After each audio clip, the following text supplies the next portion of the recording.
Hey class, we're on part 2 of our exponents. We're going to go ahead and erase this to work on our next example.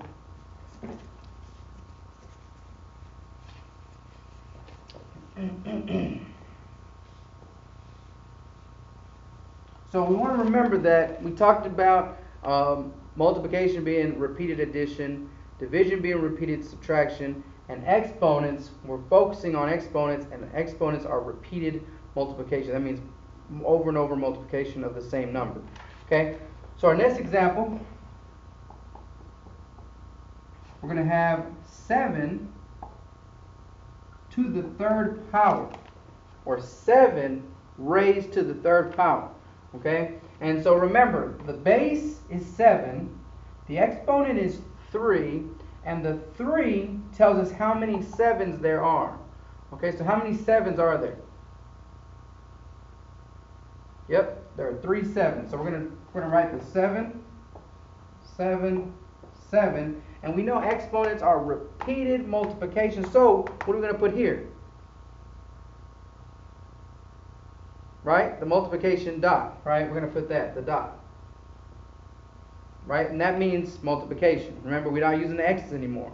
Okay, it's going to be hard to remember at first, but you'll get the hang of it because that dot's easier to draw than an x, right? And so it's actually easier for us, okay? So we're going to go ahead and figure this out.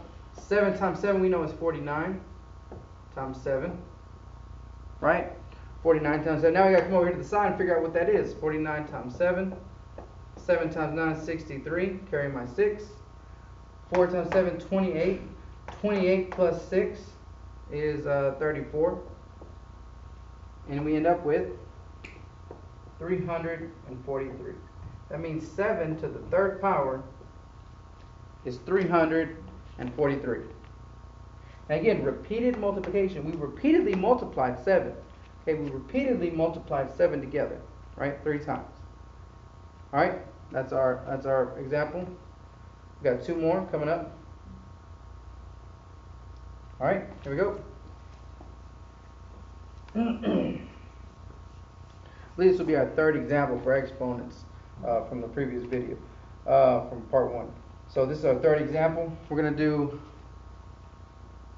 0.25 to the third power.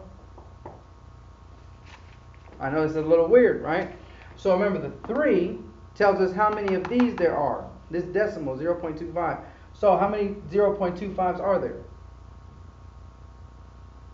3, right? So we're going to end up, and I'm going to go ahead and write this in parentheses, like this, 0.25, close parentheses. When you have a parentheses right next to each other like this, it means there's a dot between them, okay? 0.25,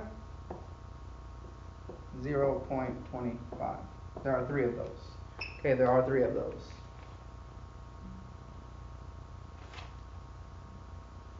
All right, and so if we were to multiply these out, right, if we were to multiply these out, we do that over here at the side, we can do that over here, 0.25. And actually, remember, we don't need that 0 there, right? We don't need the zeros. 0.25. We know we have 4 decimal places. 5 times 5 is 25, carry the 2. 2 times 5 is 10, plus 2, that's 12. 0 placeholder. I'm going to erase this up here. 2 times 5 is 10, carry my 1. 2 times 2 is 4, plus 1, that's 5. Add these up. We get 5, 2, and 6. How many decimal places?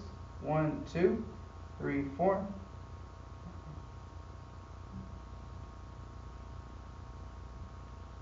Yep, and then how many decimals? We got 4. So 1, 2, 3, 4. And we have a 0 here. We can put the 0 in here as well. So we end up with 0.0625 as our answer for these 2 being multiplied.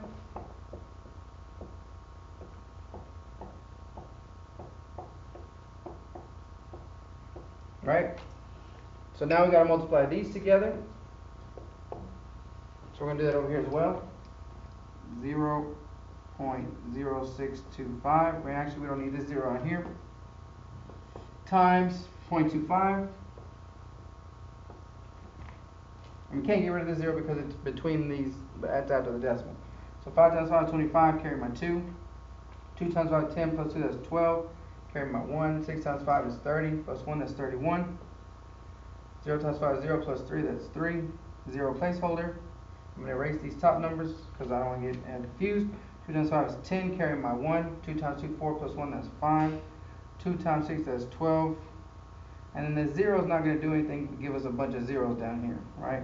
That's all it's going to do is give us all these zeros down here. So we got 5, 2, 6, 5, 1. How many decimal places? 1, 2, 3, 4, 5, 6.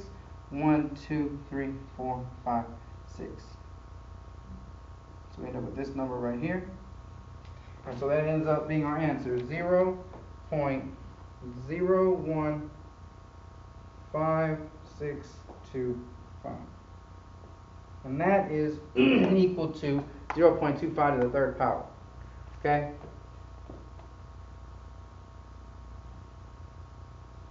Alright, let's go ahead and go to the next one. And the next one we're not going to solve because we haven't got into fractions, right? What we do with fractions. You've done it in 5th grade, but we haven't talked about it together, so I don't necessarily want to go into it. But we will just write out what it's supposed to look like when it needs to be multiplied. So we're going to have 1 over 4 to the 5th power. Remember, the 5 tells us how many 1/4 there are. So the way we would work this out if we were going to do the whole thing is we would actually write 1/4 times 1/4 times 1/4 times 1/4 times 1/4.